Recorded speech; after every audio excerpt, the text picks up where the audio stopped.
Class ഒരുപാട് ഇഷ്ടമായിരുന്നു. ക്ലാസ്സിനോട് പറഞ്ഞല്ലോ നമുക്കൊക്കെ കിഡ്സ് ഉണ്ടല്ലോ അല്ലേ. ആ ഒരു പോയിന്റ് കിഡ്സിനെ പറ്റി പറയണേ നമ്മളെങ്ങനെയാണോ അതിനനുസരിച്ചിരിക്കുന്നത്. എങ്ങനെ എവിടെയും കേട്ടിട്ടില്ല, അത്രയും ഓപ്പൺ ആയിട്ട് അവർക്ക് ക്ലിയർ ആക്കി തന്നു. ഞാൻ എപ്പോഴും ഇപ്പൊ നമ്മളൊക്കെ വഴക്ക് പറയുമ്പോൾ നമ്മളെ ബേബീസിനെ അവരെ പേരെല്ലായിരിക്കും വിളിക്കാം. പക്ഷെ ഞാൻ അതൊക്കെ ഇനി ഒന്നും കൂടെ ചേഞ്ച് ആവുകയാണ്, മാക്സിമം ചേഞ്ച് ആണ്. അല്ലെങ്കിൽ ഇന്നല്ലെങ്കിൽ നാളെ മക്കള് നമ്മളെങ്ങനെ കാണുന്നതെന്ന് പറയാൻ പറ്റില്ല. ജസ്റ്റ് എന്തെങ്കിലും ഒരു കോഡ് ഭാഷ യൂസ് ചെയ്തിട്ടുണ്ടെങ്കിൽ, കാരണം നമ്മൾ അത് സ്വാഭാവിക ദേഷ്യം വരുമ്പോൾ നമ്മളെല്ലാവരും ചെയ്യുന്ന സംഭവം. അപ്പൊ അത് എനിക്ക് നല്ലോണം ഫീൽ ചെയ്തു, കാരണം ഞാൻ അതിനെ ഇങ്ങനെ നോട്ട് ചെയ്യുന്നു. പിന്നെ അതുപോലെ നമ്മളിപ്പോ ബിസിനസ്സും കാര്യങ്ങളൊക്കെ ചെയ്യുമ്പോൾ രാവിലെ എണീക്കുന്ന ബിസിനസ്സിന് വേണ്ടി കൊണ്ട് നമ്മുടെ ആ ബിസിനസ് മാത്രം നമ്മുടെ മൈൻഡ് വെച്ചിട്ട്, അതുപോലെ നമ്മള് മരിച്ചു പോകുന്നതിൻ്റെ ഉള്ളിൽ നമുക്ക് എന്തെങ്കിലും ഒന്ന് നമുക്ക് എന്താണോ ചെയ്യാൻ പറ്റുക അങ്ങനെയുള്ള ഒരു കാര്യം ഞാൻ നോക്കി ചെയ്തിട്ടുണ്ടായിരുന്നില്ല. ഇവിടുന്നൊന്നുമില്ല, അതും കൂടെ ഒന്ന് സൈഡായിട്ടൊന്ന് നോക്കാം. നമ്മളെ ഫാമിലിനെ ഉയർത്താൻ എന്നുള്ള ഒരു ലക്ഷ്യം മാത്രമാണ് രാവിലെ എണീക്കുന്ന വൈകുന്നേരം. പക്ഷെ ഇനിയിപ്പോ നമ്മളെ കൊണ്ട് പറ്റുന്ന ഒരു നല്ലൊരു നെയിം ഉണ്ടാക്കി എടുക്കാന്നുള്ളത് അതും കൂടെ ഈ ലൈഫിൽ ഞാൻ ഫോക്കസ് ചെയ്യാൻ നോക്കുന്നുണ്ട്.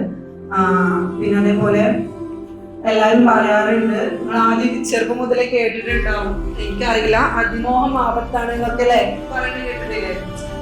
കൂടുതൽ മോഹിക്കരുത് ആപത്താണ്, അതിമോഹം ആപത്താണ് എന്ന് പറയുന്നത് കേട്ടിട്ടുണ്ട്. പക്ഷെ അങ്ങനെയല്ല കേട്ടോ. മാക്സിമം എത്രത്തോളം നമ്മൾ ആഗ്രഹിക്കുന്നുണ്ടോ അത് നമുക്ക് ലൈഫിൽ സക്സസ് ആവുന്നത്. അങ്ങനെ എൻ്റെ ഒരു ഇതെടുത്ത് പറയണെങ്കിൽ ഞാൻ എന്തൊക്കെ ആഗ്രഹിച്ചിട്ടുണ്ടോ അത് ടൈം എടുത്തിട്ടാണെങ്കിലും സക്സസ് ആവുന്നത്. അതേപോലെ തന്നെ നമ്മളിപ്പോ ഒരു പ്രോഗ്രാമും കാര്യങ്ങളും അറ്റൻഡ് ചെയ്യണമെന്നാണ് നമുക്കൊക്കെ സ്വാഭാവികമായിട്ട് മടി കാര്യങ്ങളൊക്കെ ഉണ്ടാകും. പക്ഷെ അതൊക്കെ വെറുതെ നമ്മളെ പോസ്റ്റ് ചെയ്യാം. നമ്മളെ ഉയർത്താൻ വേറെ ആരും വരില്ല, നമ്മൾ തന്നെയാണ് നമ്മളെ തട്ടിക്കാം.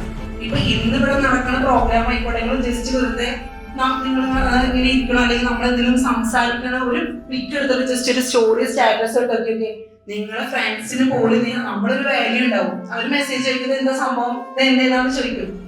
ഇപ്പൊ ഇങ്ങനെ സൈലന്റ് ആയിരിക്കുന്ന കുറേ പേരുണ്ടാവും. അപ്പൊ ഇങ്ങനെയുള്ള ക്ലാസ്സുകൾ അറ്റൻഡ് ചെയ്തിട്ടും ഇങ്ങനെയുള്ള ഓരോ കമ്മ്യൂണിറ്റിയിൽ കൂടി കഴിഞ്ഞാൽ നമുക്ക് നമ്മളെ പേഴ്സണായിട്ട് നമ്മളെ ഓരോ ആഗ്രഹങ്ങളും കാര്യങ്ങളും ഓപ്പൺ ആവാം. ഇപ്പൊ നേരത്തെ ഇയാളെ ചോദിച്ചില്ല എന്താണത് ഇത് കൊണ്ടുള്ളത്. പക്ഷെ ഇങ്ങനെ കുറച്ച് തിങ്സിന് കിട്ടാൻ ഏറ്റവും ബെറ്റർ. കാരണം ഓരോരുത്തർക്കും ഓരോരോ കഴിവുകളാണ്. ഇതൊക്കെയാണ് നമുക്ക് എന്താണോ കഴിവ് അത് നമുക്ക് ഓപ്പണായി മറ്റുള്ളവരോട് പറയാം. അതിൽ നിന്നുള്ള നെഗറ്റീവും പോസിറ്റീവും ഒക്കെ നമുക്ക് മനസ്സിലാക്കി എടുക്കാം. പിന്നെന്താ പറയാ, ഇപ്പൊ ഏതൊരു ക്ലാസ് ആയിക്കോട്ടെ അതിനൊക്കെ നമുക്കൊരു വാല്യൂ കഴിക്കണം. അപ്പൊ നമ്മൾ ഒരുപാട് ക്ലാസ്സും കാര്യങ്ങളൊക്കെ അറ്റൻഡ് ചെയ്ത് വെച്ചിട്ട് ഞാനിപ്പോ എന്തിനാ അവിടെ പോണേ അങ്ങനെയുള്ള പോയിന്റ് ഒന്നുമില്ല. ഏതൊരു ക്ലാസ്സിലും നമുക്ക് എന്തെങ്കിലും ഒരു പോയിന്റ് നമുക്ക് അവിടെ നിന്ന് കിട്ടും. ഒരു നോട്ട് ചെയ്യേണ്ട കാര്യം അവിടെ നിന്ന് കിട്ടും. ചെറിയ ക്ലാസ് ആയിക്കോട്ടെ, എനിക്ക് എന്റെ ലൈഫിൽ കിട്ടിയ ഒരു സംഭവമാണ് നിങ്ങളോട് ഷെയർ ചെയ്യുന്നത്. പിന്നെന്ന് പറയാൻ എല്ലാ മടിയും കാര്യങ്ങളൊക്കെ ഇതാക്കിയിട്ട് ഇങ്ങനെയുള്ള മാക്സിമം ക്ലാസ്സും കാര്യങ്ങളൊക്കെ അറ്റൻഡ് ചെയ്യാൻ, അങ്ങനെ കൂടുതൽ നല്ലൊരു ടീം കിട്ടിക്കഴിഞ്ഞാൽ തന്നെ നമ്മൾ സക്സസ് ആവും.